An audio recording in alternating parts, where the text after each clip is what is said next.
जाता है। दीपावली का समय था, एक मंदिर में लगभग 50 दीप जल रहे थे। भगत लोग शांत बैठकर भजन कर रहे थे। पुजारी की दीप पढ़ रहे हैं। भगत लोग शांत बैठकर भजन कर रहे थे।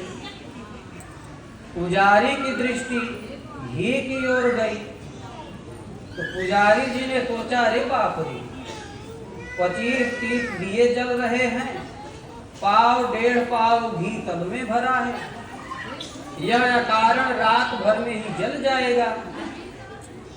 5-7 किलो घी तो होगा ही। यदि इसे बचा लें तो दाल में डालने के लिए महीने भर के लिए पर्याप्त होगा। पुजारी की लालच में पड़ गए, उपाय सोचने लगे और सोच विचार कर बोले, देखो भक्तों, अब आप सब लोग घर जाएं, घर में बैठकर आप कभी भजन सुमिरन करें, हम भी एकांत में यहाँ गायत्री मंत्र सिद्ध करेंगे, यक्षिणी मोहिनी मारण उच्चाटन सिद्ध करेंगे। जनता तो भोली भाली श्रद्धालु होती है। सबने पुजारी जी को सादर प्रणाम किया, घर चले गए। अब पुजारी जी दीपक बुझाकर एक कनस्तर में भरने लगे घी को। तो पहले मंदिरों में देवदासी हुआ करती थी, तो एक दासी वहीं झाड़ू लगा रही थी। दासी की दृष्टि पड़ी तो उसने शोर मचाया, बोली, पंडितम घृतम चोरा। पंडित जी बिगड़े, चुपम दासी मत कर शोरम, अर्धम तोरम अर्धम मोरम। हल्ला न मचाए, आधा तू ले ले आधा हम ले ले। तो वास्तव में जब धर्म धंधा हो जाता है तो ऐसे ही होता है। उचित शिक्षाएं लोप हो जाती हैं और केवल पवारा रह जाता है। आप सब जानते ही हैं कि भारत की गुलामी का एक बड़ा कारण मंदिरों में संग्रहित अपार संपत्ति का आकर्षण ही था।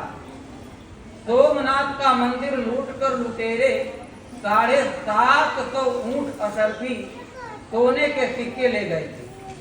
तो स्मारक या मंदिर गलत नहीं है, इनकी स्थापना का उद्देश्य जन कल्याण ही होता है। ये परमात्मा की पाठशालाएं हैं, ये पूजा घर हैं, नाम घर हैं।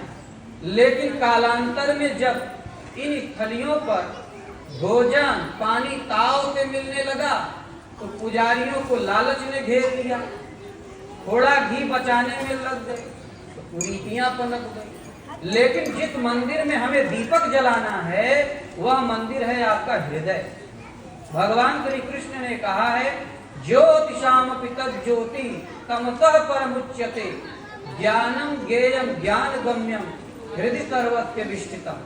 अर्जुन, वह ईश्वर ज्योतियों का भी ज्योति है, अंधकार से अत्यंत परे, ज्ञानम परमात्मा के साक्षात सहित जानकारी ज्ञान के द्वारा सुलभ है। वह रहता कहाँ है? तो हृदय सर्वस्य विष्टितम, सबके हृदय में समाविष्ट होकर सदा निवास करता है। हृदय में बैठकर वह करता क्या है? तो सर्वस्य चाहम हृदय सन्निविष्टो मत्तः स्मृति ज्ञानम अपोहनम च वेदैश्च सर्वैरहमेव वेद्यो वेदांत कृद्वेद विदेव चाहम। गीता 15:15। अर्जुन, मैं ही सब प्राणियों के हृदय में अंतर्यामी रूप से स्थित हूँ। बुद्धि, स्मृति, ज्ञान और विकारों से निर्लेप रहने की क्षमता मुझसे होती है।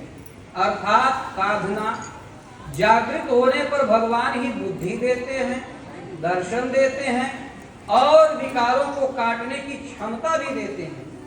सभी वेदों से अर्थात अनुभवी संचार की सभी विद्याओं से मैं ही जानने में आता हूँ। मैं ही एक जानने योग्य हूँ। वेदांत कृत, जानकारी के अंत में वेदांत का कर्ता भी मैं ही हूँ। वेद या वेदांत से यहाँ इन नामों से प्रचलित पुस्तकों का आशय नहीं है। वेदांत तो साधना का परिणाम है। 18वें अध्याय में भगवान बताते हैं ईश्वर सर्वभूतानां हृदय अर्जुन तिष्ठत् ब्राह्मण सर्वभूतान यंत्रारूढ़ानि मायया। गीता 18:61। अर्जुन, ईश्वर सभी प्राणियों के हृदय देश में निवास करता है। हृदय के अंदर इतना समीप सब लोग उसे देखते क्यों नहीं? तो लोग माया रूपी यंत्र में आरूढ़ होकर भ्रमवश भटकते ही रहते हैं, इसलिए नहीं देख पाते। जब ईश्वर हृदय में है तो हम शरण किसकी जाएं? तो अगले ही श्लोक में भगवान आदेश देते हैं तमेव शरणं गच्छ सर्वभावेन भारत। अर्जुन, उस हृदय स्थित ईश्वर की ही शरण जाओ, संपूर्ण भावों से जाओ। अभी तो हमारा कुछ भाव पशुपतिनाथ में है, कुछ हरतुवरण में, कुछ गड़बड़ा देवी में, कुछ पिशाच मोचन, डीह बाबा और चौरा माई में है। हमारी श्रद्धा तो बिखर गई। ईश्वर के लिए तो हमारे मन की श्रद्धा 10% भी नहीं बची, तो कल्याण कैसे होगा? तो यहाँ भगवान कहते हैं संपूर्ण भाव से, मन कर्म वचन से उस ईश्वर की शरण में जाओ। मान ली हमने सारी मान्यताएं तोड़ दी, ईश्वर की शरण संपूर्ण भाव से चले ही गए तो उससे लाभ क्या होगा? भगवान कहते हैं तत्प्रसादात् पराम शांतिम स्थानम प्राप्त्य शाश्वतम। गीता 18:62। ईश्वर के कृपा प्रसाद से तुम परम शांति को प्राप्त कर लोगे और उस निवास स्थान को पा जाओगे जो शाश्वत है, अजर अमर है। तुम रहोगे, तुम्हारा अनंत जीवन सदा रहने वाला घर रहेगा। हर साल उसमें मरम्मत करो, चूना पोतो, इसकी कोई जरूरत नहीं रह जाती। तो इस प्रकार गीता आपको अपने सहज स्वरूप में स्थिति दिलाती है। लेकिन इसके लिए जिस मंदिर में हमें आपको पूजा करनी चाहिए वह मंदिर है हृदय।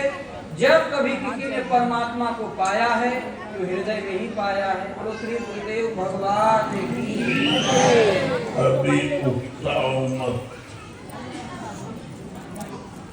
अभी हमारा तो प्रश्न बाकी है। उब गया हैं? नहीं उबे? ठीक ठीक वारे वारे भक्तों और बोले